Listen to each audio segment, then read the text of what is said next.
இன்ஸ்டாகிராமில் நீங்கள் ஸ்டோரிஸ் போடுவீங்க இல்லையா, அந்த ஸ்டோரிஸ் ஆட்டோமேட்டிக்காக உங்கள் கேலரியில் சேவ் ஆகிடும். இப்படி ஆட்டோமேட்டிக்காக சேவ் ஆகிறத எப்படி ஸ்டாப் பண்ணுறதுன்னு இந்த வீடியோவில் பார்க்கலாம்.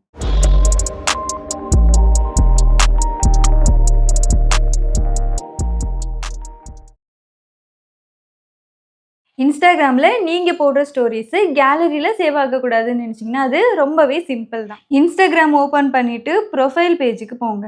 நெக்ஸ்ட்டு மேலே இருக்க இந்த 3 லைன்ஸை கிளிக் பண்ணி ஸ்க்ரோல் பண்ணி கீழே வந்தீங்கன்னா ஆர்ச்சிவிங் அண்டு டவுன்லோடிங் ஆப்ஷன் இருக்கும். அதை கிளிக் பண்ணி உள்ளே வந்தீங்கன்னா சேவ் ஸ்டோரி டு கேலரி ஆப்ஷனை டிசேபிள் பண்ணிக்கோங்க. அவ்வளோதான். இதுக்கப்புறமா நீங்கள் போடுற ஸ்டோரிஸு உங்களோட கேலரியில் சேவ் ஆகாது. இப்போ உங்களுக்கு நீங்கள் சேவ் பண்ணி வைக்கணும்னு நினச்சிங்கன்னா இந்த ஆப்ஷனை ஆன் பண்ணி வச்சுக்கோங்க. இந்த வீடியோ யூஸ்ஃபுல்லாக இருக்கும்னு நினைக்கிறேன். வீடியோ பிடிச்சிருந்தா லைக் பண்ணுங்க, உங்க ஃப்ரெண்ட்ஸ் கூடயும் ஷேர் பண்ணிக்கோங்க. இதே மாதிரி யூஸ்ஃபுல் டிப்ஸ்க்காக நம்ம சேனலை சப்ஸ்கிரைப் பண்ணுங்க. நாளைக்கு இன்னொரு வீடியோவில் மீட் பண்ணலாம். until then bye.